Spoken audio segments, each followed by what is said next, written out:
네, 이번 차시에서는 눈물 젖은 두만강에 나타난 간도 땅에서의 조선 이주민들의 새로운 민족 정체성의 구축 양상에 대해서 살펴보도록 하겠습니다. 조선 이주민의 생존권을 위협하는 세력은 우리가 앞에서 살펴보았듯이 치발역복을 강요하는 청나라 말고도 언제 나타날지 모르는 화적대도 있었습니다. 네, 단오절날 낮에는 영두레 마을 사람들이 명절을 즐겁게 보냈으나 밤에는 화적대가 마을을 갑자기 습격했습니다. 화적들은 닥치는 대로 농가에 뛰어들어 나다를 털어가고 소를 끌어갔는데 거의 한 집 건너씩 봉변을 당하였습니다.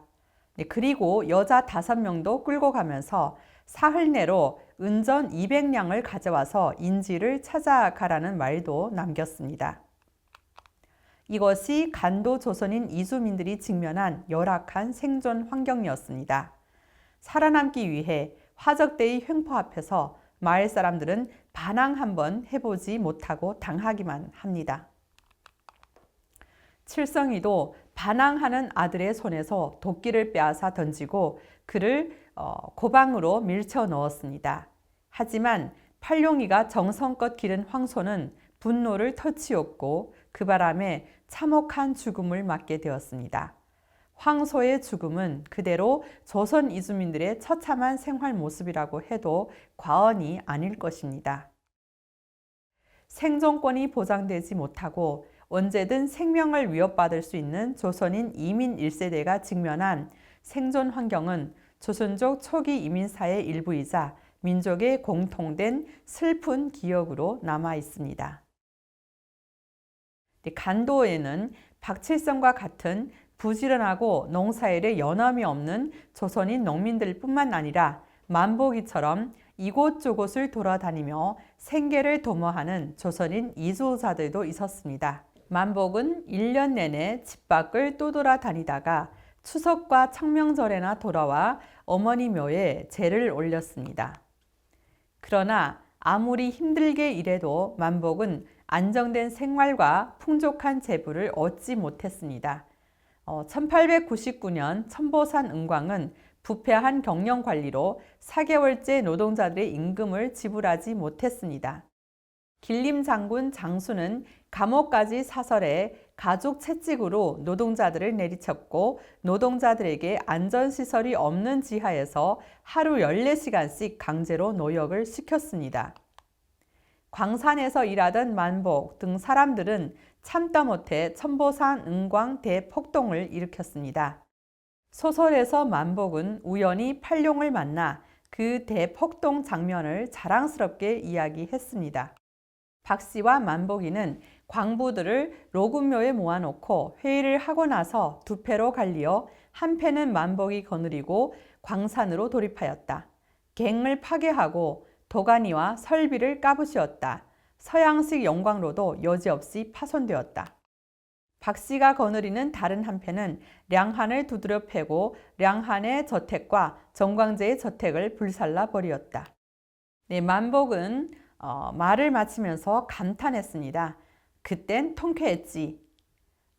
반항의 성취감은 오랫동안 억눌려 있던 만복의 마음을 잠시나마 풀었지만 그의 생존 문제를 근본적으로 해결하지는 못했습니다. 생활을 위해 그는 끊임없이 사방팔방으로 뛰어다녔고 새로운 환경에 적응하기 위해 유창한 중국어를 구사해야 했으며 청나라의 전통 이복도 입게 되었습니다. 네, 아까 앞에서는 청나라의 치발역복에 박칠성이 마상초라는 절충안을 통해서 문제를 타협했죠. 그러면서도 조선 농민들은 결코 만족의 의복을 입지 않았습니다. 그대로 조선 옷을 입고 일을 했지요. 하지만 여기에 와서 만복은 자발적으로 생존을 위해서 청나라의 전통 의복을 입는 것으로 묘사되고 있습니다. 만복은 끝없는 떠돌이 생활 속에서 새로운 환경에 적응하기 위해 적극적으로 노력했고 이는 조선인 이주민 1세대 중 노동자들의 생활상이라고 볼 수가 있겠습니다. 소설에서 서술하다시피 역사적으로 천보산 은광의 광산 노동자 중 조선인 노동자 수는 전체의 3분의 1이나 차지했습니다. 이들은 열악한 광산 환경 속에서도 열심히 일하며 천보산 은광 개발에 탁월한 공헌을 했지요.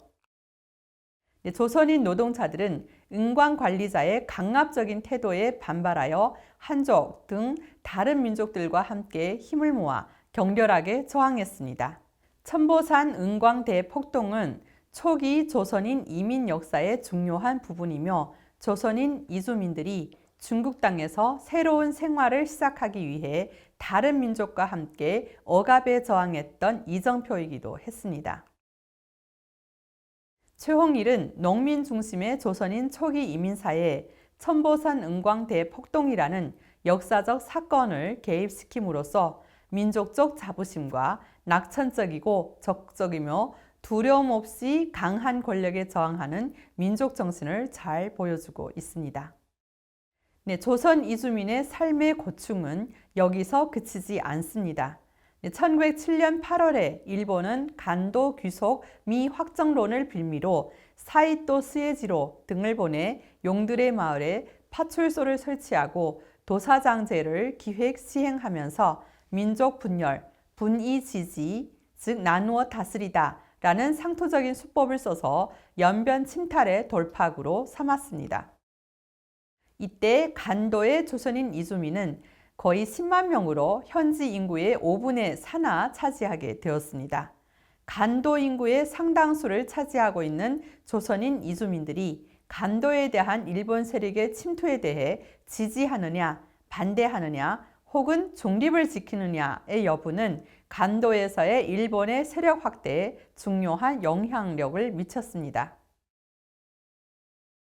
그것은 간도는 중국의 영토이지만 수적으로 우세한 조선인 이주민들이 만약 일본을 지지한다면 일본의 세력 침투는 더욱 수월하게 진행될 수 있었기 때문입니다. 다음에 인용문을 보도록 하겠습니다.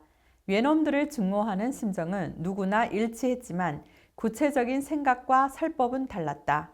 대략 세 가지로 나뉘어지고 있었다.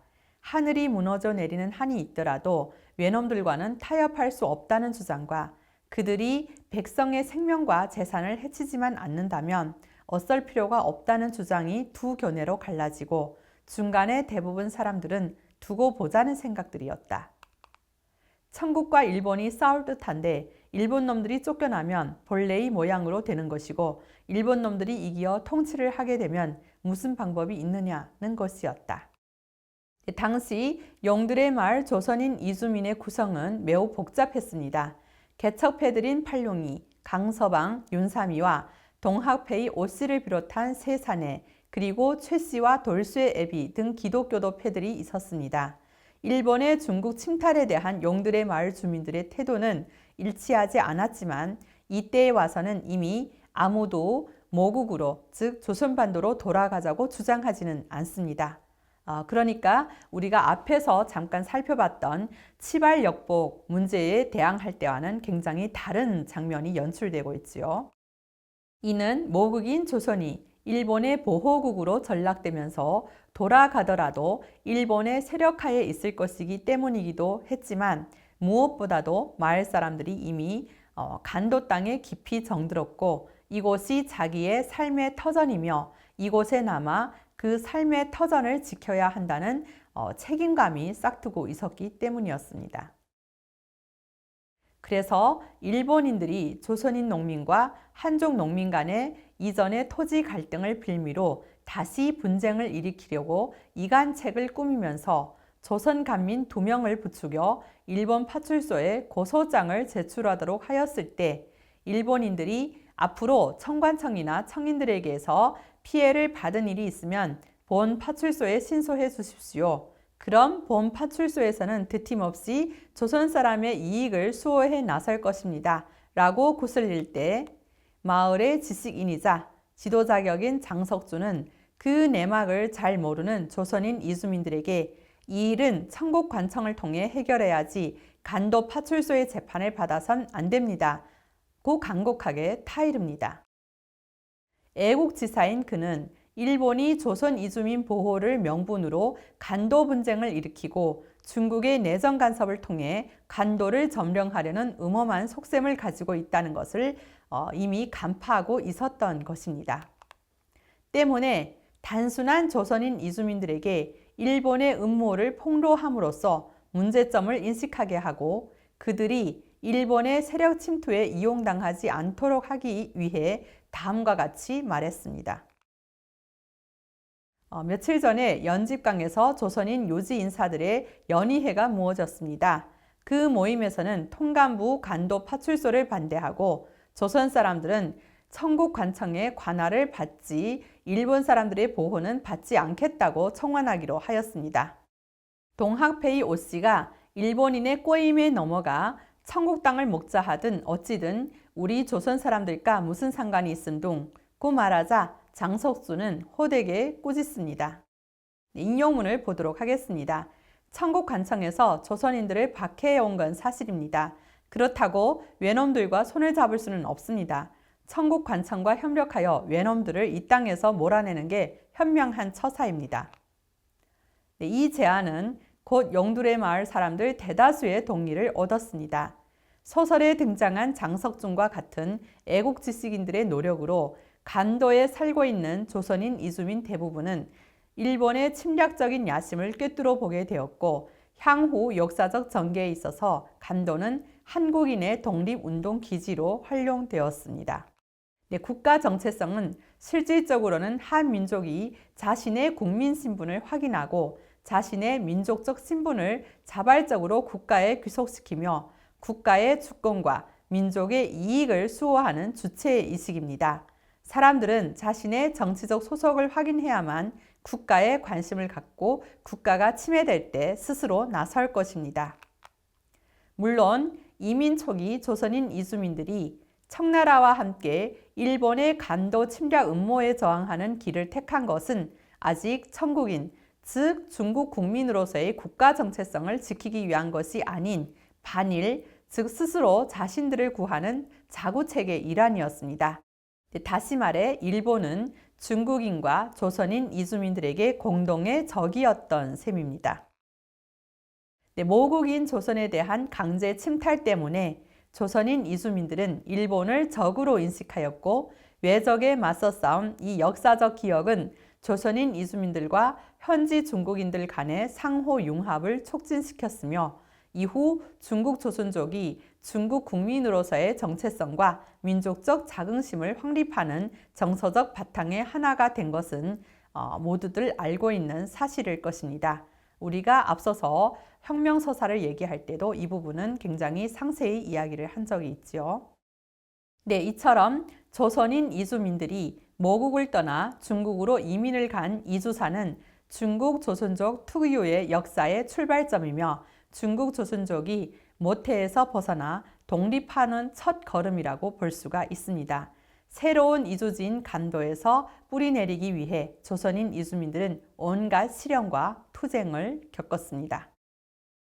이들의 삶의 체험은 조선인 초기 이민자들만의 것이고 중국 국적의 소수민족으로 인정받게 된 중국 조선족 형성 초기에 조선인 이민자들이 피와 땀과 희생을 대가로 남긴 공통된 역사적, 민족적 기억입니다.